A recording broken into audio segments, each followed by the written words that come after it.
pass, but he wanted $10. Oh. So we gladly gave him $10 for a weekend pass. We're AWOL, is what we really were, but the pass managed to get us out, and we went to New York City. And while we were in New York City, he mentioned the fact that he was from Glen Falls, New York. It's 30 miles north of the capital there. At any rate, I said, "What are we doing here?" And he said, "Well, let's go." We went to Grand Central Station.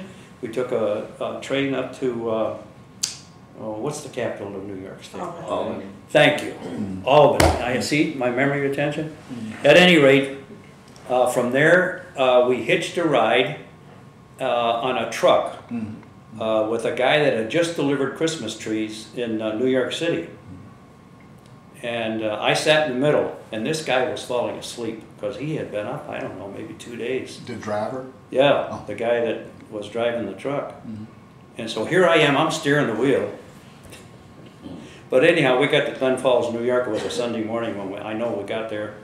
It was a Sunday morning, and he says, "Oh, well, Al," he says, "let's go to church."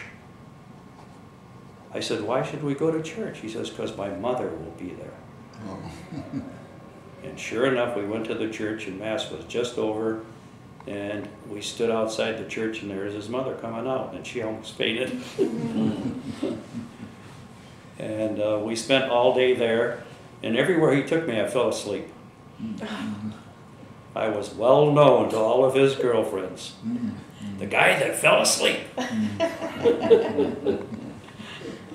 And then when we went back, it was about a week later that we loaded up on the Queen Mary. Okay. Not all of us, there was only 90 of us. Okay. Because the whole units never traveled together, the complete unit never traveled together after we got to Camp Bradford. Okay. We always traveled in sections, and some of this unit, some of this unit, and some of this unit. They all, I guess it was because we were very highly trained. Okay. Which we were, believe me. But we loaded up on the Queen Mary, and on December 23rd, she took off from New York City. Okay. Okay. All right. And we zigzagged alone all the way to Scotland. Roseneath, Scotland, is where she landed. And that ship would go over on its right side and lay there, and then it would come back over on its left side, the port, by the way, port and starboard, and just lay there, and then it would roll back and all the way there. All the way there, 3.5 days. Wow. That ship really moved.